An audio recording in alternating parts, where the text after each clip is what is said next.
idea for the show. I still don't know what the idea is. It's about nothing. Right. Everybody's doing something. We'll do nothing. They say, what's your show about? I say nothing. There you go. I think you may have something here. Cross Coast Bias presents the League About Nothing podcast.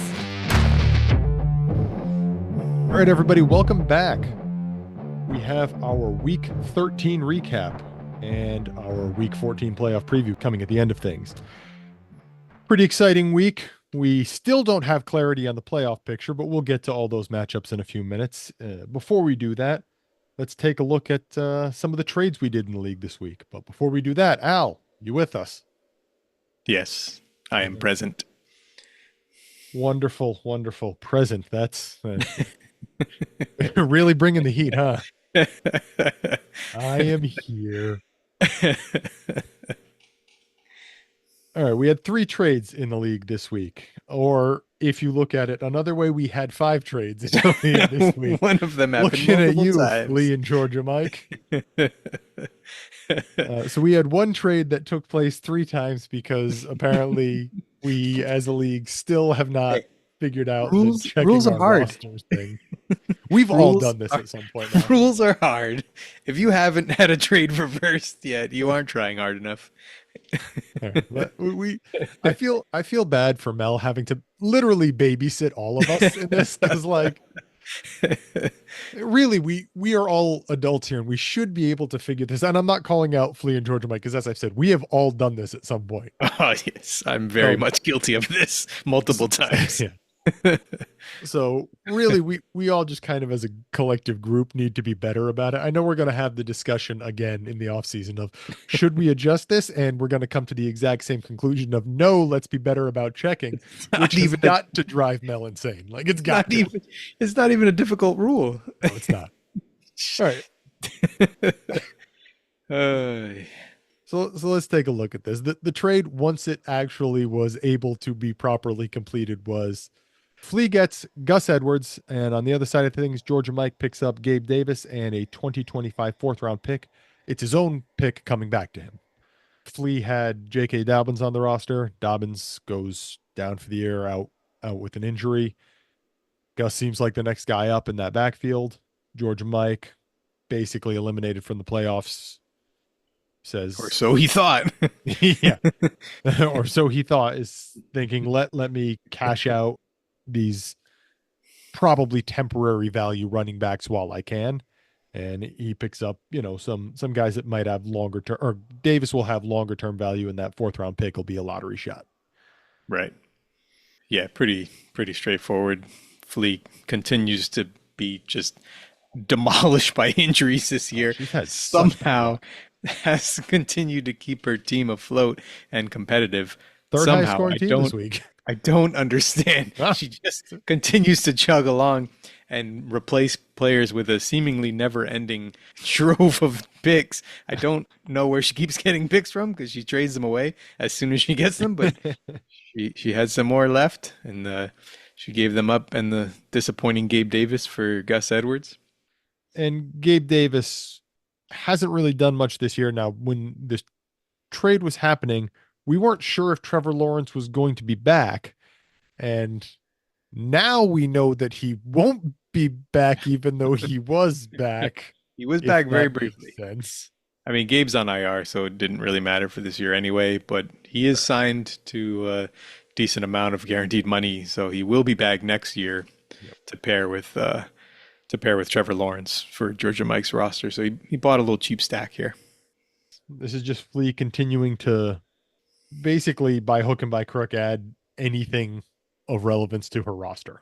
Yep. She's been very creative this year, plugging holes all season long. And this is just the latest, unfortunately, losing J.K. Dobbins. But she buys the replacement for a couple of pieces that she wasn't going to use anyway. Put the next warm body in for Georgia Mike. Yeah, he just picks up a couple of pieces looking forward to next year. All right, so let's move on to our next trade. This one is going to look very similar to the last one. Is it Gus Edwards for Gabe Davis in a fourth again? Well, no, but I should have thought of doing that.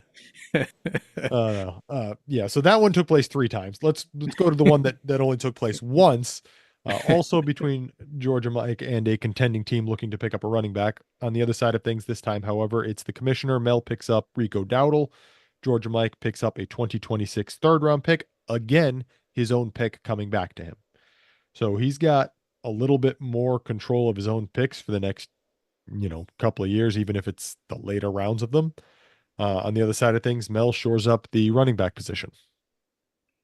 Yep, this is another simple one. Georgia Mike thought he was pretty much out of the playoff race, trading some guys who probably aren't going to be starters next year, but have value currently. And Rico Dowdle paid off handsomely for Mel this week. Yeah. Dowdle's had a solid year. He hasn't been, lights out or anything, but he's been a perfectly serviceable fantasy piece. Yeah, he's consolidated the backfield basically all to himself now. So any running back on any team that's getting 80 to 90% of the workload is going to be valuable in fantasy, even if they're not the greatest talent in the world. Yeah. Opportunity still plays for running backs. Yeah, he's RB 27 on the year, and in the last, what was it, 5 weeks since their bye week, he's had a couple of top 10 finishes and a couple of mid-range tiered, like RB2 finishes. Yep, definitely worth. If he continues doing that just for the rest of the year, that's worth a third-round pick. Yep, easily. And there's always the possibility that he's, still there and splitting the backfield touches next year with whatever rookie they bring in, or I suppose possibly a free agent. Who knows? Well, yeah. I mean, Jerry already said he's excited to give McCarthy a contract extension for another 20 years. So if he was happy with McCarthy was happy with Dowdle this year, why change things? Listen, I for one think that is absolutely the way to go. I think they've got the franchise on the right track. Just stay the course. I bet Jerry knows what he's doing. There's a reason he's had this much success in his career. Jerry, just stay the course. Maybe bring in an astrologist or something to help advise you, tell you where the moon is, where the sun's going to be, things like that. Astronomers, even, astrology, astronomy, both are relevant. I'm sure none of this is influenced by your Giants fandom. None whatsoever. And you know who will back me up on that? Mr. Good News, Criddle, Mel, all the other NFC East fans. East they will fans. All. They are all. I bet you if we took a poll, they would 100%. We'll put that poll up in chat later on. All right, we got one other trade to cover between a couple different managers this time. We have Criddle and our very own Al making a trade. Criddle receives Kendrick Bourne and Devin Duvernay, who I didn't know was still in the league. And in return, Al picked up a 2025 third-round pick attached to Criddle's roster. Hey, Devin Duvernay, the starting slot receiver for the Jaguars. It's basically an every down player. Yeah. Because all the other wide receivers are injured. Sure. Except for your other Jaguar wide receiver, Parker Washington, who went off this week. Yes, I definitely traded the wrong Jaguars receiver. Sorry, Criddle. I was attempting to get points off of my team and onto Criddle's team to help him make the playoffs and help me miss the playoffs, and didn't work out so well. Although Kendrick Bourne did have a touchdown called back by penalty, that would have helped. That would have made this trade look a lot better this week. It's fair. A decent idea by Criddle if he's still invested in trying to make the playoffs, and good idea for you if you're trying to not make the playoffs. But this trade, I feel that if you're the defending champion, you have an obligation to defend your title, and it bothers me when teams don't. I think that's bad. I think that's bad juju right there. I'm trying my best. It's not working. I'm gonna back into the playoffs. You're not trying to defend your title, though. You're trying to not defend your title. I'm trying to not defend it as hard as I can, and it's not working. I'm gonna back into the playoffs and lose by 100 in the first round. That's what you deserve for having tried to not defend your title. You had tried to defend your title and you had failed. That's one thing. It happens. Like everybody, like it's so hard to win fantasy 1 year, let alone 2 years. Well, I did fail when my roster was injury riddled. Oh, if Flea can muddle through it, so can you. All right. That's what we have for trades this week. Who knows? Maybe we'll see a flurry next week after we get the official eliminations and official seeding and all that sort of stuff. Yeah, I think we definitely will. No, I think we definitely will. There's 3 teams still fighting for that number 6 spot, and I think the 2 of the 3 that don't make it are going to be open for business immediately after the You can't say there's whistle. 3 teams fighting for that spot when you are one of those 3 teams and you are actively not fighting for the spot. I'm fighting to not get the spot, and it's not working. All right. Still fighting, just in the opposite direction. You're losing that fight. You're losing that battle. You're gonna make the playoffs somehow. I don't understand. All right. Let's go take a look. Makes sense. Let's go take a look at these injuries. A somewhat busy week for injuries that are relevant to fantasy. Let's start quarterback position. Trevor Lawrence is in the concussion protocol. That man got hit real hard. Oh, yeah, that was brutal. Just a dirty hit. And the guy's already suspended 3 games. Yep. Yeah, so clearly the NFL agreed that it was a dirty hit. Not Anyone who had eyes could see that it was a dirty hit. Yeah. Not his first offense either. Nothing quite this egregious in the past, but he's had some questionable plays before. Yeah, there's just some guys, man. Yeah. This is a copy paste of every other time we've talked about the concussion protocol. We don't know. No one will know. It wouldn't be shocking if they just shut him down. Right. He was already dealing with a shoulder ailment that they said probably needs surgery at some point. Yeah. So, I mean, the season's over. It's been over. Why are you going to rush him back out now after a brain injury? There's really no point. The only reason you would want him back is because he's obviously a significant step up over Mac Jones, and you've got other guys to develop. But like, the only reason they want him back is Doug Peterson is trying to coach for his job. No, they're going to clean house. He's getting fired either way. Fire the front office. Fire the coaching staff. Unfortunately, it's not great. It stinks to see people lose their jobs, especially when they've only been there for a couple of years and came in and inherited a pretty crappy situation. Well, that's what you get for hiring Press Taylor as your offensive coordinator. You're not wrong. If you didn't learn the first time. I was going to say that I'd say who could have seen that coming, but the answer to that is pretty much everyone. Speaking of concussions, unfortunately, we have one other one to mention. Roshan Johnson also dealing with a concussion. Copy and paste. We don't know. We hope he gets better. I don't know. We'll see what happens. Right. Yeah, it was on Thursday, so potentially has extra time to get cleared. Yep. To make it through the protocol, so he may not miss any time. Yep. But we have no idea. No, it's not his first concussion. I was gonna say he's had others, and he's also moved into a bit of a larger role in that offense lately. So this will see some reshuffling there of those like goal line carries and stuff, probably. Right. Probably going to see more DeAndre Swift. I doubt we're going to see more Travis Homer. Seems unlikely. My guess would be more DeAndre Swift because the Bears are trying to win games still. Yep. All right. Other running backs injured. The 49ers. That's just Christian McCaffrey and Jordan Mason. I so briefly had my answer at running back 2 again. That didn't last long. That was a fun few hours. It was like a quarter. So these guys both got placed on IR on Monday. McCaffrey was expected after he left the game, didn't come back, and they basically ruled him out right away. Mason, he left later and didn't come back, but it could have been. It wasn't clear that it was injury related at the time. Yeah, it was weird. They didn't say anything on the broadcast. He didn't limp off the field.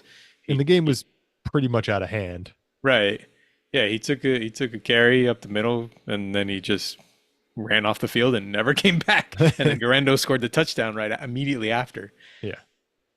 So it But looks like yeah, Garendo's. high ankle sprain for Mason, so that's why he's hitting the IR. Sorry, I should have mentioned. Oh yeah, and the PCL for McCaffrey. Yep. So it looks like Garendo's going to be the next guy up. They've got Taylor on the practice squad, who's played in a few games this year as a backup already. And then last time Mason was hurt. Huh? Yeah, Last time Mason was hurt, these two played pretty much all the carries, mostly Garendo. Yeah, and they signed who you told me earlier, Banaconda and Vaughn, wasn't it? Yep, they re-signed Keyshawn Vaughn back to the practice squad. He was on the practice squad earlier in the season, and they released him when McCaffrey got healthy. Now that McCaffrey's not healthy, they brought him back to the practice squad. And then they claimed Izzy Abanikanda from the Jets. He had been a healthy scratch every game this year, and they finally released him. 49ers snatched him up on waivers. Yeah. So it's possible that those guys either see run this week or going forward, but for now we expect Garendo, which means there's more running back points coming to my roster, which is definitely getting the first crack at it. Yeah.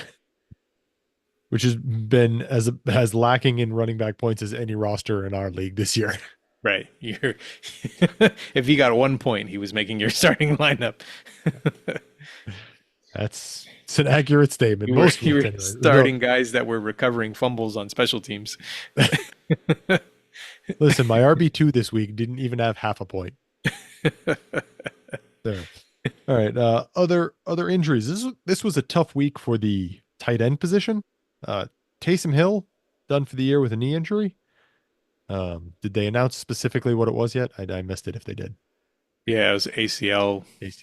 Plus potentially more damage. I guess they're not sure. Further testing is needed. Could be a PCL as well, but it's ACL plus is what they're calling it.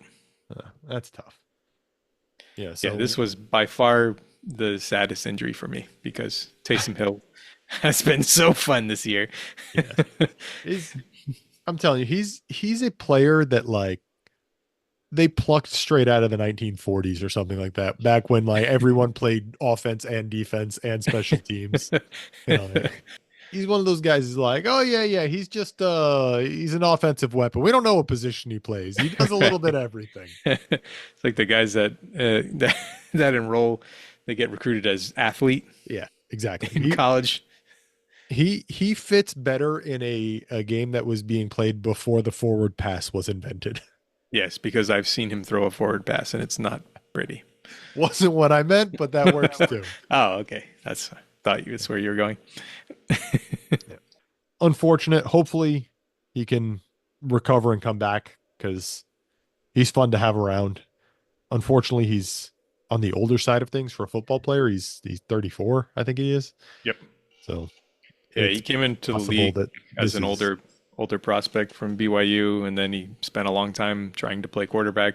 It didn't really work out. So talking about a guy who really didn't find his niche until he was already in his 30s. Yeah.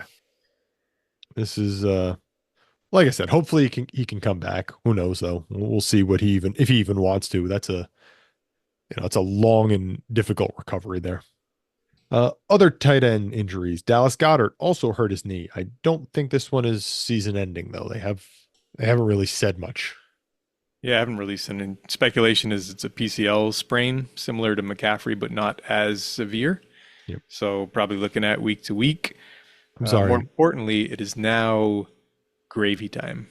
It's not gravy time. Please stop trying to make gravy happen. It is gravy time. Maybe he can get out there with bones. Oh, we've got to stop with these terrible nicknames. Gravy. Gonna pretend you didn't just make that noise. Other tight end injury. Unfortunately, Theo Johnson hurt his foot. They said he's done for the year. He's on IR. Yep. He had a really good game before that happened on Thursday. He's having a really good season. Yeah. We'll see him again next year. He's looked solid as a rookie this year. I guess in the meantime, we'll get Bellinger and Greg Dulcich filling in. Yeah, long term, it's tough to know because they didn't give us any details. this is something like a list frank. That could be something with long-term ramifications. But again, there's no details right now, and I doubt we'll get any. I think once they put him on IR, they don't have to update injury status and stuff. So you're probably right that we won't get anything else. So yeah, unfortunately, we'll have to wait and see what happens in the offseason, if he's available for the offseason program or not. Yep. From there, we'll kind of know. All right. Other injuries. We had some wide receiver injuries. Ladd McConkey hurt his knee, left the game. I think it was pretty late. Was it fourth quarter or something? Yeah, I think it was within the last couple of drives because he wasn't out there, but they were mostly out there just to kneel. Yeah. So he might not have been out there anyway. So we'll update, that as we go, but he's having a good year. He's got like the second most catches of all rookies, only behind Bowers, who leads the league in receiving. Right. He's been the best rookie wide receiver because Bowers is a tight end and he's dominating every category.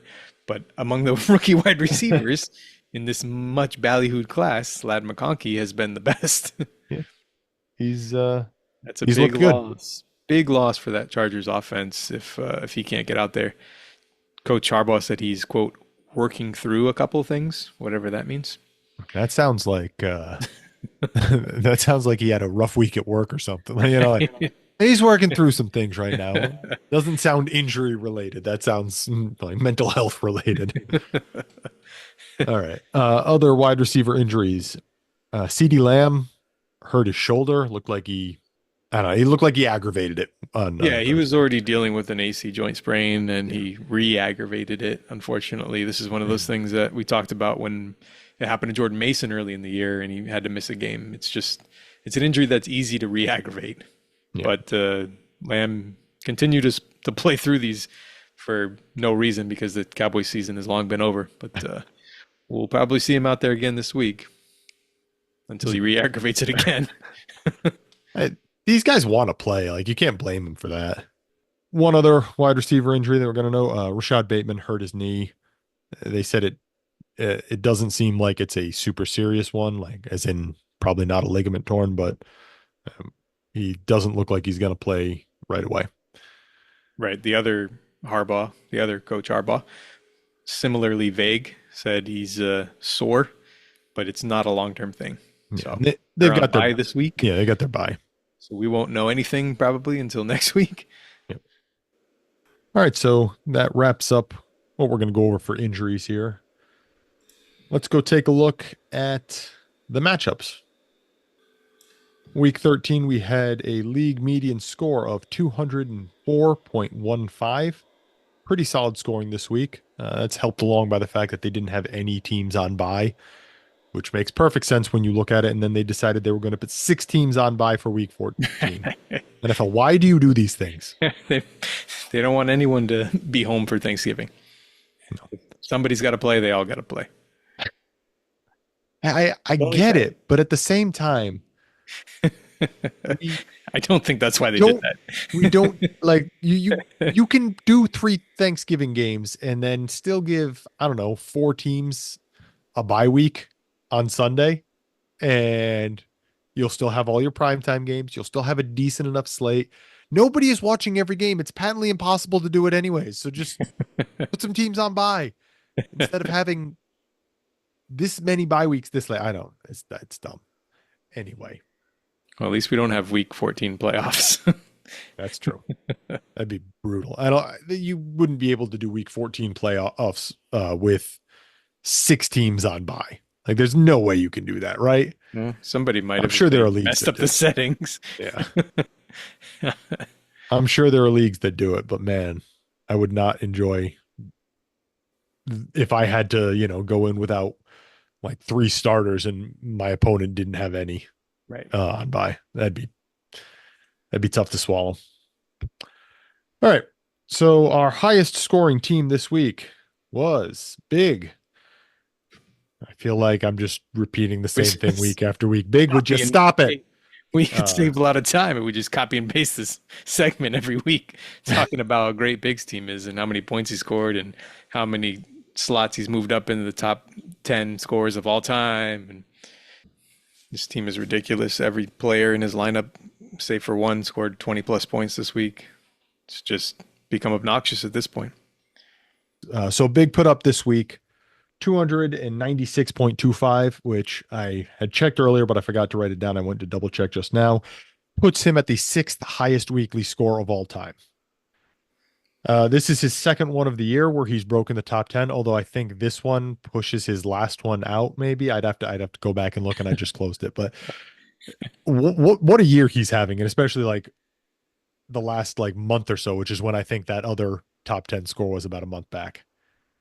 Judd scored 240 points against him and lost. Yeah, Judd by was the 55. number 2 scoring team. Yeah. he lost by as many points as Mr. Good News scored. Okay, we've got to stop using that as a barometer for things. Like, come on. If you add Mr. Good News and Judd's scores together. Yeah, they would have won by 1 point. Yeah. Or 2 points, whatever it is.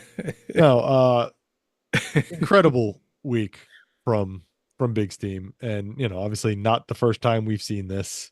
No, it's every week. Probably not the last. Well, we won't see him in 2 weeks because he'll be on bye in the first round of the playoffs. That's true. We'll update what he would have scored that week anyways. We're not going to get into how all these scores were done this week. Suffice to say, Jerry Jeudy was on Big's team, and Jeudy had like a 45-point day because Jameis Winston can just chuck the ball all over the place, apparently. Right. Jameis Winston, who was on Judd's team, and it didn't even help.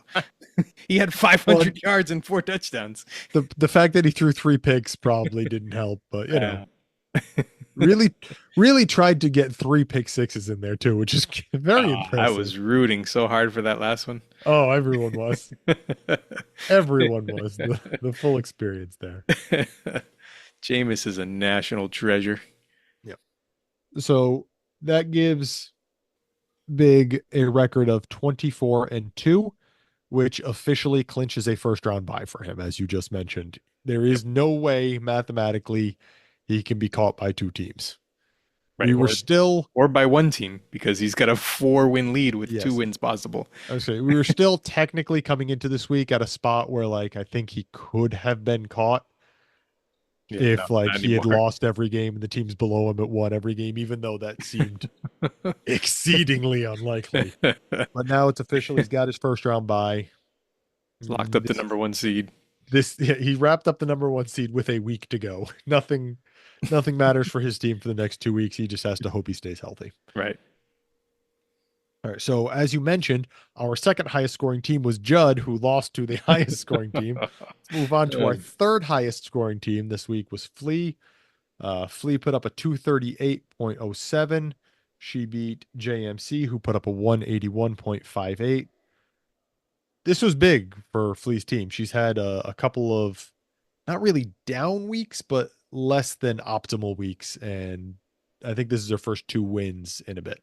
Yeah, it keeps her alive for that second bye. She's only 1 game behind Mel, tied with Flinch. Within striking distance on the points with Flinch, but she's 100 points behind Mel and only 10 points behind Flinch. So it looks like Mel's going to have that points tiebreaker going forward. Yep. Yeah, she'll need some help to get into that bye, but at least she's given herself a chance.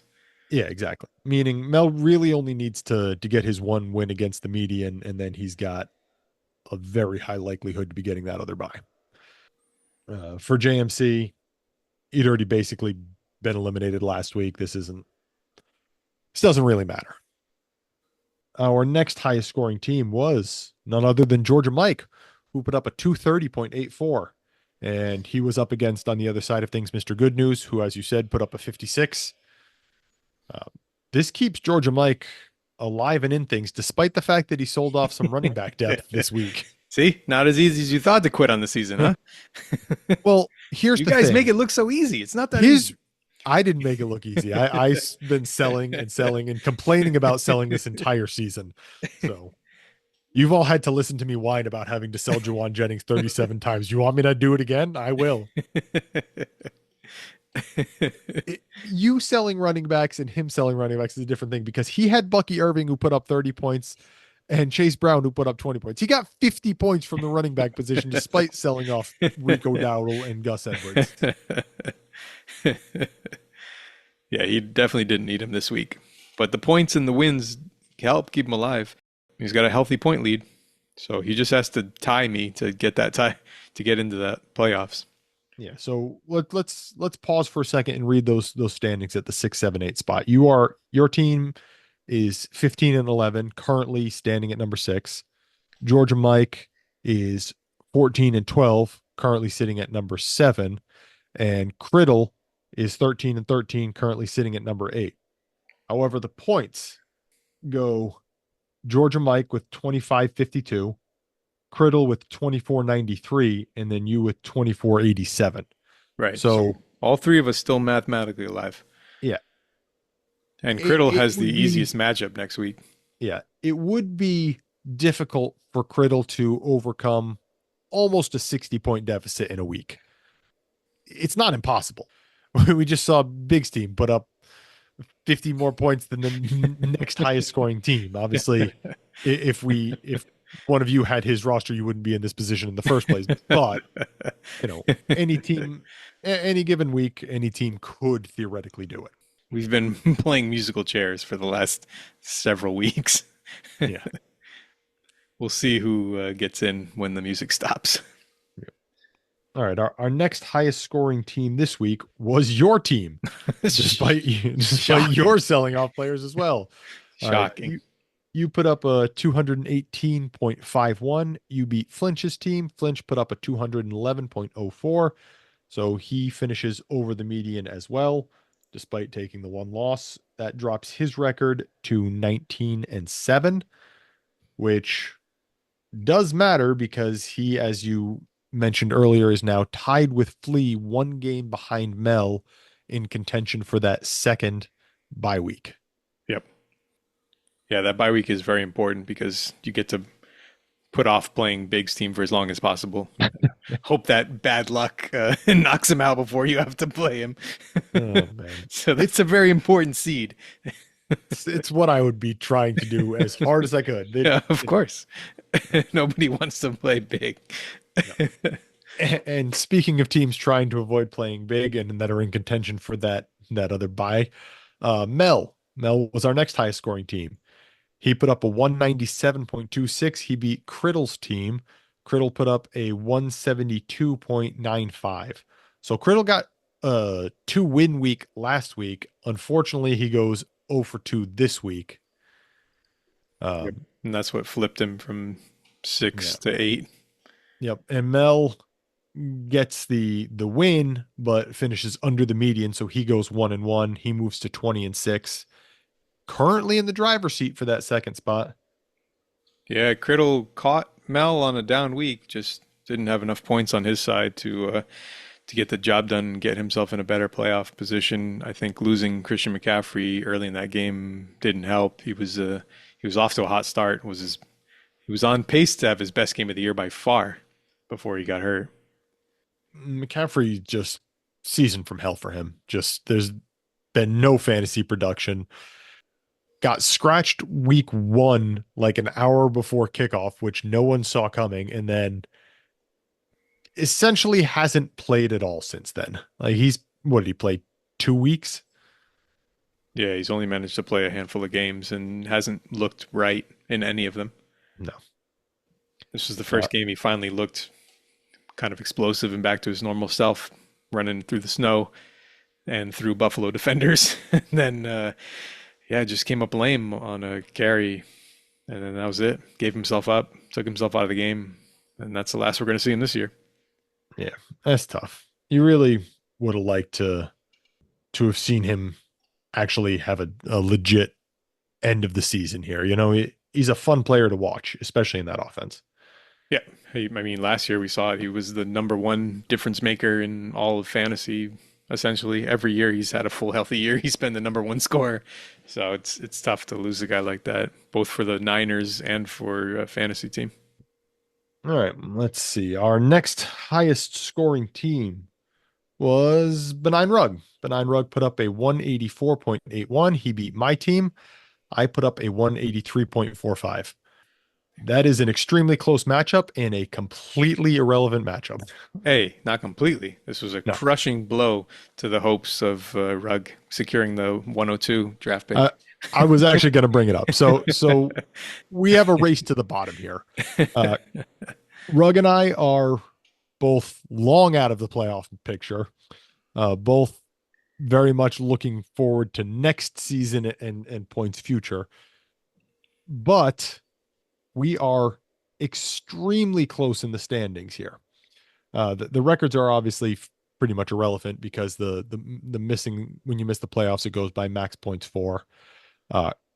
Currently, I am 15 points behind Rugg in max points for on the season, which means I am currently in the number 2 overall pick and Rugg is in the number 3 overall pick. That easily could flip because, 15 points. 15 points after 13 weeks. Yeah. That's 15 points, pretty close. not that big of a gap. It's pretty close. And obviously, we both would prefer to have the number 2 pick to the number 3 pick. The good news for Rugg is that his starting quarterbacks are Jaden Daniels and Drake May, and they are both on bye this week for week 14. My starting quarterbacks are Patrick Mahomes and Justin Herbert, and neither one of them will be on bye. You mean Russell Wilson, quarterback 1? That's true, Russell Wilson. I didn't mention that he has Bryce Young, so I don't know. I feel like we were talking about the 2 starters here, not the backups. But yeah, that's fair. Russell Wilson is your best quarterback for fantasy. Okay. He's got the most points. It was right? this week. I'm going to tell you that. So the good news for Rugg is that he basically only has Bryce Young at the starting quarterback position this week. So what you're saying is you want to trade Patrick Mahomes and Justin Herbert. Got it. Sure. Yes. That's a good. It's a good idea. I should get right on that. The English soccer clubs do like the players on loan, or I guess it's not just the English, like the European soccer clubs do the player on loan thing. Gonna loan some Look into players. that. I think we call that. Can I just loan my entire roster out for a week? I think they call that collusion. You get a tight end, and you get a quarterback. I'm gonna need all these guys back next week, guys. But for now, you can borrow them. I think that's called collusion. Oh man, no. So that's I guess an interesting, race to watch. I don't know. It's a race to the bottom. It's an interesting one to keep an eye on for this last week. I kind of wish that Rugg and I had been playing week 14 instead of week 13 for those purposes, but whatever. Schedule makers, get on that. Yeah. It's not, rivalry week. We rivals for the top pick. Well, we don't have the same budget for script writers that the NFL does. We're a mom and pop organization here. Mel's doing a lot of this himself, It was as close as we could get.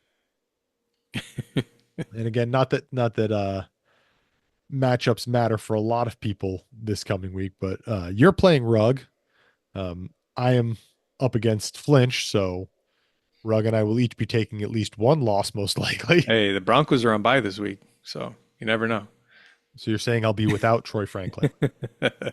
I'm saying Flinch will be without half his roster. It's a fair point. All right. That wraps up the matchup. So we're not going to get into, specific player scores this week. Maybe we should have touched a little bit more on the fact that Big put up 296 points and all that, but I'm tired of talking about how good his team is every week. Well, that's too bad because we're going to be doing it for at least another 3. All right. We're going to pop on over. We've been, hopping in and out of the playoff predictor odds here, but we're going to pop over to the Dynasty Daddy predictor odds here and see what percentage chance everyone has there according to Dynasty Daddy. Our top 5 are already locked in. Big has secured the first round bye. Right now, for that second first round bye, Dynasty Daddy has Mel at 73%, Flinch at 18%, Flea at 8%, and Judd at 1%. don't really know how that Judd 1% is even possible. I guess he would have to go 2 and 2-0. 0, and Mel would everyone else have to go go 0 and 2. 0-2, and the other two would have to go 0-2 or 1-1. Jeez. Mathematically, he's still alive for it. Yeah, mathematically. I mean, he does, to be fair, he does have the most points Yep. behind Mel. So you would need to tie Mel and outscore him by 48 points. Not impossible. Not impossible. He outscored him by more than that this week. It's true. A repeat of this week with Mel taking 2 losses would do the trick if Flinch and Flea also both cooperated along the way. Again, I can see why that's at 1%. So Mel 73, Flinch 18, Flea 8, Judd 1. It's, it's still up in the air, but it's looking good for Mel. All he really needs is that win over the median, and he's pretty much there. Because if he scores above the median, chances are the other guys aren't outscoring him by enough. Yep. All right. For that last playoff spot, Al, you are currently in the driver's seat. 82% chance, according to Dynasty Daddy. Next, Georgia Mike at 13, and then Criddle at 4%. Yep. There's certainly scenarios here where any of the 3 teams could make it. It's only a 1 game difference between me and Georgia Mike, and then 1 game between Georgia Mike and Criddle. And the points, as you said, we're pretty close already, with Criddle having the longest odds, but having the most points. Yeah. So the good news for Criddle is that he's getting a win this week no matter what happens, because he's up against Mr. Good News. So he's guaranteed into 1 win. He's guaranteed a 1-1 week. Yep. At worst. It could improve from there. We don't know. He could go 2-0. The good news for him also is that Georgia Mike, who is currently 1 game ahead of him, is playing against Mel. And obviously Mel is a playoff team in contention for that bye and has a very strong roster. The other good news is that you are the other team and you're trying to sell pieces currently. I'm trying to lose and it's not working. Yeah. Your matchup is against Benign Rug, who, as we just mentioned, has a couple of quarterbacks on bye. So it looks like you're going to have an easier week. I mean, Mr. Good News has not won any games, and Rug has only won 3, one of which was against my team this week. So I will certainly be favored in the head-to-head matchup. Yeah, there's a reason that Rug is where he is. Yeah, he put up a stronger week this week, and actually his team has come on of late. Yeah, he's been in the 180s the last couple of weeks, so I've definitely scored lower than that many times this year. So he's got a puncher's chance. So it's an interesting. This race is not over. Yeah, it's an interesting race here where there are a lot of factors. The lowest record has the easiest matchup. The highest record has the middle matchup, but not the points tiebreaker. It's, this is one of those where we think we know what's going to happen, but we don't really know. Yep. Yeah. It's 3 teams. Like I said, musical chairs. We'll see who's in when the music stops. We'll find out at the end of this week.